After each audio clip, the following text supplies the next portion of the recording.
होली का नाम सुनते ही क्या आता है जहन में? गुलाल, पिचकारियां, पानी के गुब्बारे और ढेर सारी मस्ती, है ना? पर क्या होली बस इतनी ही है? जी नहीं।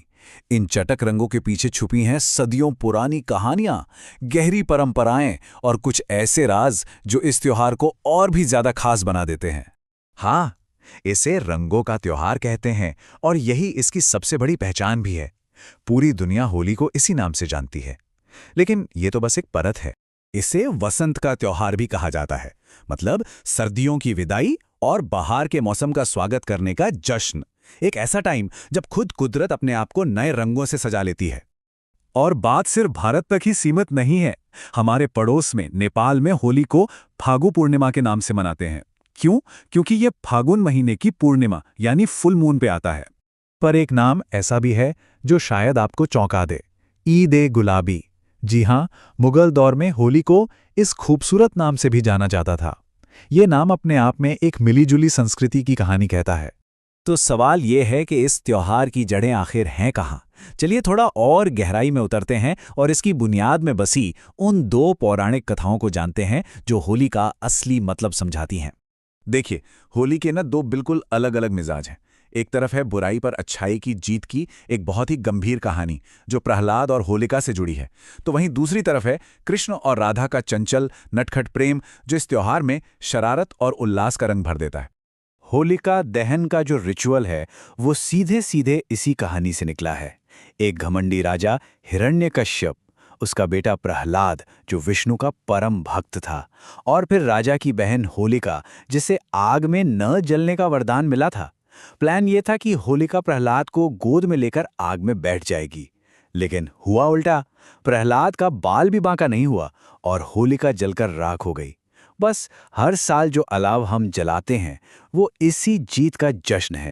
तो इन्हीं कहानियों से जन्म हुआ होली के सबसे जरूरी रिचुअल्स का, जो दो हिस्सों में बटे हैं। एक है अग्नि का अनुष्ठान और दूसरा है रंगों का। ये त्योहार असल में 2 दिन का सेलिब्रेशन है। पहले दिन की शाम यानी छोटी होली पर होलिका दहन होता है। ये एक पवित्र और कुछ हद तक गंभीर रिचुअल है। और फिर अगले दिन आता है असली धमाल, धुलेंडी यानी रंग वाली होली। इस दिन हर तरफ सिर्फ रंग, संगीत, खाना पीना और खुशी का माहौल होता है। वैसे होलिका की आग में सिर्फ लकड़ियां नहीं जलाई जाती, इसमें कई खास चीजें भी डाली जाती हैं और हर चीज का अपना एक मतलब है। जैसे जौ और गेहूं अच्छी फसल और समृद्धि के लिए, कपूर मन की शांति के लिए, तो वहीं नारियल धन और दौलत के लिए। ये छोटी छोटी बातें इस रिचुअल को और गहरा बना देती हैं। अच्छा, होली का एक और बहुत ही मजेदार और अनोखा रूप है लठमार होली।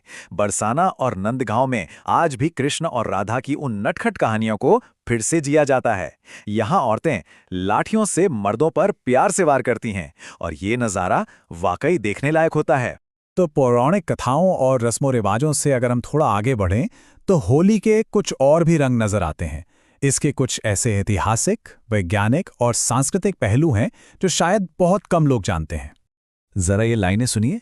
क्यों मुंह पे मारी रंग की पिचकारी, ये किसी भजन का हिस्सा नहीं है। इन्हें लिखा है भारत के आखिरी मुगल बादशाह बहादुर शाह जफर ने।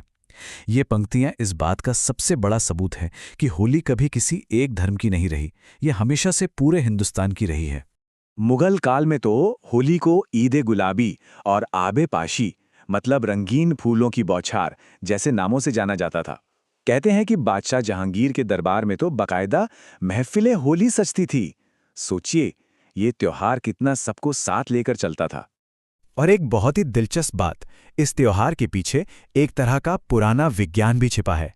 ऐसा माना जाता था कि होलिका दहन की तेज आग जब आसपास के तापमान को बढ़ाती है तो हवा में मौजूद वो बैक्टीरिया मर जाते हैं जो मौसम बदलने पर बीमारियां फैलाते हैं। है ना कमाल की बात? और होली का जिक्र संगीत के बिना तो अधूरा है। इसका संगीत भी वक्त के साथ साथ कितना बदला है। एक जमाना था जब ब्रज में होरी गाई जाती थी, फिर राज दरबारों में शास्त्रीय धमार की गूंज सुनाई दी। उसके बाद आया बॉलीवुड का दौर और रंग बरसे जैसे गाने होली की पहचान बन गए। और आज की पीढ़ी ईडीएम रिमिक्स पर थिरकती है। ये दिखाता है कि होली हमेशा नई पीढ़ी के साथ चलती है। तो चलिए इतिहास से निकलकर अब बात करते हैं आज की होली की। आज इस त्योहार का रूप कैसा है, इसके सामने कौन सी नई चुनौतियां हैं और इसका असली पैगाम क्या है। आज के जमाने में होली से जुड़ी सबसे बड़ी चिंता है इसके रंग। एक वक्त था जब रंग हल्दी, चंदन, टेसू के फूलों जैसी नेचुरल चीजों से बनते थे। ये त्वचा के लिए भी अच्छे होते थे। पर आज बाजार में जो सिंथेटिक रंग मिलते हैं उनमें खतरनाक केमिकल्स होते हैं। ये copper sulphate, mercury sulphide, lead oxide, ये सिर्फ मुश्किल नाम नहीं हैं बल्कि जहर हैं। इनसे स्किन कैंसर से लेकर किडनी फेलियर तक का खतरा हो सकता है। तो अगली बार जब होली खेलें तो याद रखें, खुशी जरूरी है लेकिन सेहत उससे भी ज्यादा। लेकिन इन सारी चुनौतियों के बावजूद होली का असली मतलब, उसकी आत्मा आज भी जिंदा है। ये त्योहार है नवीकरण का, यानी एक नई शुरुआत का। ये दिन है माफ करने और माफी मांगने का। एक ऐसा दिन जब समाज के ऊंच नीच, अमीर गरीब जैसे सारे बंधन घुल जाते हैं और सब एक रंग में रंग जाते हैं। तो आखिर में एक सवाल पर सोचना बनता है, आज की दुनिया जहां इतने मतभेद हैं, इतनी दूरियां हैं, वहां उस एक त्योहार की क्या ताकत होगी जो कम से कम एक दिन के लिए ही सही हर किसी को एक ही रंग का बना देता है।